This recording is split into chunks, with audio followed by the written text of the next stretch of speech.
Ukraine चाहे जो भी बोलो आप, रशिया को बहुत नुकसान पहुंचा चुका है।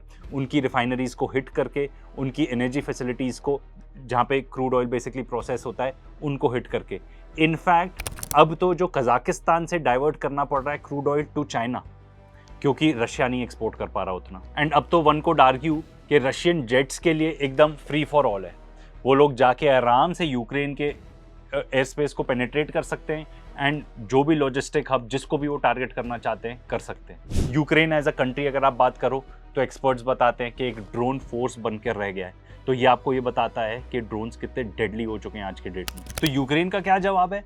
वो ये कहते हैं कि भाई हम सारी बैलिस्टिक मिसाइल्स रशिया की डिस्ट्रॉय कर सकते हैं अगर अमेरिका हमको 10% ऑफ पेट्रियट मिसाइल्स जो बनती है उसका सप्लाई हमें दे देगा। तो 10%। अब देखो कितनी बार हम ही आपको वीडियो बना के बता चुके हैं कि जितने भी एयर डिफेंस मिसाइल्स हैं एंड ये पेट्रियट मिसाइल्स जो यूज हो रही थी अगेंस्ट ईरानियन मिसाइल्स बिल्कुल भी इफेक्टिव नहीं थी। टेड पोस्टल आके बता चुके हैं कि मे बी 2 या 3% ही उनका एफिशिएंसी रेट था। मतलब आप 100 पेट्रियट मिसाइल्स यूज करोगे तो शायद 2 बैलिस्टिक मिसाइल्स आप हिट कर सको। तो यहाँ पे तो हम रशियन मिसाइल्स की बात कर रहे हैं जो कि एक्सपेक्टेड है कि कुछ कुछ तो और भी ज़्यादा एडवांस्ड है। तो भाई ये क्या बताना चाह रहे हो आप कि भाई अगर आपको 5-10% मिल जाएगा पूरे देश का, मतलब पूरे नेटो कंट्रीज के एसेट्स अगर आपको मिल जाएंगे तो आप कुछ महीने और गुजार लोगे, फिर उसके बाद क्या होगा? देखो ऐसा नहीं लग रहा कि ये वॉर खत्म होने वाला है, ये तो लग रहा है वॉर एक्सपैंड होगा, क्योंकि देखो ये ऑलरेडी एक प्रॉक्सी वॉर है। अमेरिका ऑलमोस्ट $200 बिलियन दे चुका है यूक्रेन को एंड हमें पता है ये पूरा पैसा कहाँ गया, अमेरिकन कंपनीज के पास ही वापस आया। यूएस की पूरी इंटेलिजेंस मिलती है, पूरा टारगेटिंग इंफॉर्मेशन मिलता है वाया सैटेलाइट्स, तब जाके तो यूक्रेन ये वॉर लड़ पाता है। यूनाइटेड किंगडम पैसे भी दे रहा है, ड्रोन्स भी सप्लाई कर रहा है। अब तो जो रशियन एम्बेसी है वो डायरेक्ट थ्रेट दे चुकी है यूनाइटेड किंगडम को कि भाई अगर आप इस तरीके से सप्लाई करते रहोगे ड्रोन्स तो there will be consequences. And आप इनको देखो, जो ब्रिटिश है वो कह रहे हैं कि भाई हम तो 100% सपोर्ट करेंगे यूक्रेन को, बिल्कुल करेंगे, नथिंग हैज चेंज्ड। तो जो प्राइम मिनिस्टर्स हैं वो चेंज हो जाते हैं, ठीक है, इनके खुद के देशों में इतनी ज्यादा प्रॉब्लम है, पर जो वॉर पॉलिसी है वो फिर भी सेम ही रहती है। जर्मनी को देख लो, फ्रांस को देख लो, ये दोनों लार्ज क्वांटिटीज में सप्लाई कर रहे हैं weapons to Ukraine. In fact Germany तो बन चुका है the biggest supplier to Ukraine. And ये लोग खुद, इनके देश की हालत उतनी अच्छी नहीं है। इनफैक्ट बहुत सारे यूरोपियन देश तो आके खुल के बता रहे हैं कि भाई ये सस्टेनेबल ही नहीं है, हम नहीं फाइनेंस कर सकते यूक्रेन का ये पर्टिकुलर वॉर। एंड अब तो यूएस इंटेलिजेंस भी आके बोल रहा है कि भाई पुतिन ने अपना माइंड चेंज कर लिया है एंड वो जो नेटो टेरिटरी है उसको भी अटैक कर सकता है। एंड जो पुतिन के क्लोज एडवाइजर एंड फ्रेंड है कारागानोव, वो तो खुल के आके बोल चुके हैं कि हम न्यूक्लियर वेपन यूज कर सकते हैं अगेंस्ट यूरोप। एंड क्योंकि आपको रशियन पर्सपेक्टिव यहाँ पे समझना जरूरी है, 4 साल से ऊपर हो चुके हैं, वॉर चलते जा रहा है। वॉर इसलिए चलते जा रहा है क्योंकि यूक्रेन की तो इतनी दमखम नहीं है, पर बाकी लोग उसको सपोर्ट करते रहते हैं, ठीक है तुम जाओ लड़ो, तुम जाओ लड़ो। रशियंस को ये लग रहा है कि भाई जो सोर्स हैं जहां से हथियार आ रहे हैं, हम उन्हीं सोर्सेस को क्यों नहीं अटैक करें, हम क्यों ना जर्मनी के अंदर या फ्रांस के अंदर या यूके के अंदर जो ये ड्रोन बनाने वाली फैक्ट्रीज हैं, हम उनको क्यों ना डायरेक्ट अटैक करें। एंड इनफैक्ट काफी सारे मिलिट्री एक्सपर्ट्स ये एडवाइस दे रहे हैं क्रेमलिन में, यानी कि रशिया को, कि भाई अगर आप अटैक भी कर दोगे, फॉर एग्जाम्पल आप यूनाइटेड किंगडम को अटैक कर दोगे, ग्रेट ब्रिटेन को अटैक कर दोगे, तो नेटो रिस्पॉन्ड नहीं करेगा क्योंकि ट्रंप नहीं अलाउ करेगा नेटो को टू आंसर बैक। अब इसके बारे में आई एम नॉट श्योर, क्योंकि अगर आप जाके अटैक करोगे तो भाई उनके पास तो फुल फ्लेजेड रीजन हो जाएगा वॉर में और कूदने का।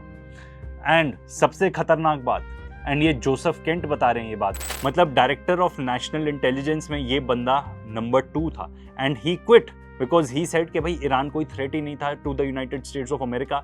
एंड अब वो कॉल आउट कर रहे हैं ये पर्टिकुलर प्रोपेगेंडा, जिसमें ये लोग बता रहे हैं, जो नियोकॉन्स हैं, जो बेसिकली हर बार चाहते हैं कि वॉर चलता रहे, अमेरिका वो हमेशा वॉर लड़ती रहे, वो ये बताना चाह रहे हैं कि भाई इस प्रोपेगेंडा से बचो। लोग आपको ये बताना चाह रहे हैं कि इन दोनों वॉर्स को मर्ज हो जाना चाहिए, ईरान वॉर को और यूक्रेन वॉर को। एंड ये बात इस चीज में भी दिख रही है कि यूक्रेन ने अटैक किया था रिसेंटली एक ईरानियन शिप को कैस्पियन सी के अंदर। एंड जो ज़ेलेंस्की एक ग्रैंड पपेट है, वो क्या कह रहा है कि भाई ईरान ने तो ऑलरेडी हमारे अगेंस्ट जंग छेड़ दी थी क्योंकि वो सप्लाई करते हैं ड्रोन्स रशिया को। एंड ज़ेलेंस्की पहुंच गया था गल्फ नेशंस के पास अपना सॉल्यूशन देने to tackle Iranian drones. And अगर आप असली बात देखो तो ये दोनों वॉर्स ओवरलैपिंग हैं भी, क्योंकि ये पार्ट है of the grand chess board. And ये ग्रैंड चेस बोर्ड में जो अमेरिकन हैं, जो ये न्यूकॉन्स हैं अमेरिका में बैठे बैठे, वो क्या चाहते हैं कि अमेरिकन हेजेमनी बनी रहे, जो अमेरिकन एम्पायर है वो हमेशा अग्रेसिव स्टांस में रहे। तो रशिया और ईरान दोनों को अटैक करने का जो एक मेजर मोटिव है वो ये है कि आप ऑयल कंट्रोल कर पाओगे। पूरी दुनिया का ऑयल फ्लो अगर आपने कंट्रोल कर लिया तो फिर आप बन गए दुनिया के राजा।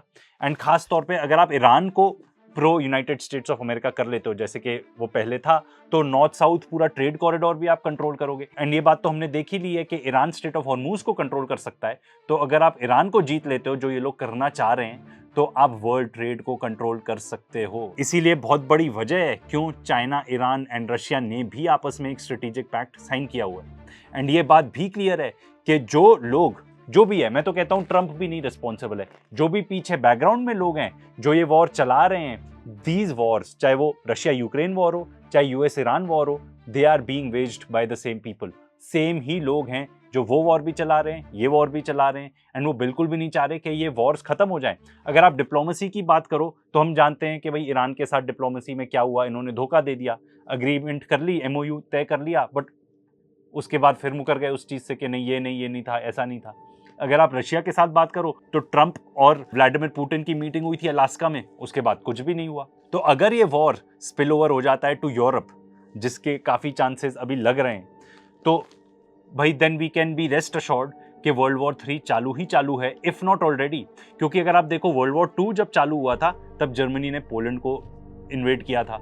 आज के डेट में तो उससे कई ज्यादा वॉर चल रहे हैं। एंड अगर वर्ल्ड वॉर 3 चालू होता है तो आप देख लो, ऑलरेडी जो अभी वॉर्स चल रहे हैं, जो हेड ऑफ द स्नेक कौन है? यूनाइटेड स्टेट्स ऑफ अमेरिका है। उसके पास ऑलरेडी सप्लाईज इतने कम है कि वो अपने हथियार भी नहीं बना पा रहा, ना उसके जो सेलर्स हैं ऑन सी उनको भी नहीं सपोर्ट कर पा रहा। एंड ये बात भी नॉर्मलाइज हो चुकी है। जो अमेरिकन एक्स पार्लियामेंट मेंबर्स हैं, उनके मतलब एक्स कांग्रेस आप कह लो, वो लोग खुद आके बता रहे हैं कि भाई जो स्ट्रेटेजिक मीटिंग्स होती हैं ईरान वॉर की, उसमें न्यूक्लियर वेपन्स डिस्कस होते हैं, ओपनली डिस्कस होते हैं। एंड हमको एल्बर्ट आइंस्टाइन ने क्या बताया था वर्ल्ड वॉर 3 के बारे में, कि भाई मैं ये नहीं जानता कि वर्ल्ड वॉर 3 किन हथियारों से लड़ा जाएगा, बट मैं ये जरूर जानता हूं कि world war 4 will be fought with sticks and stones.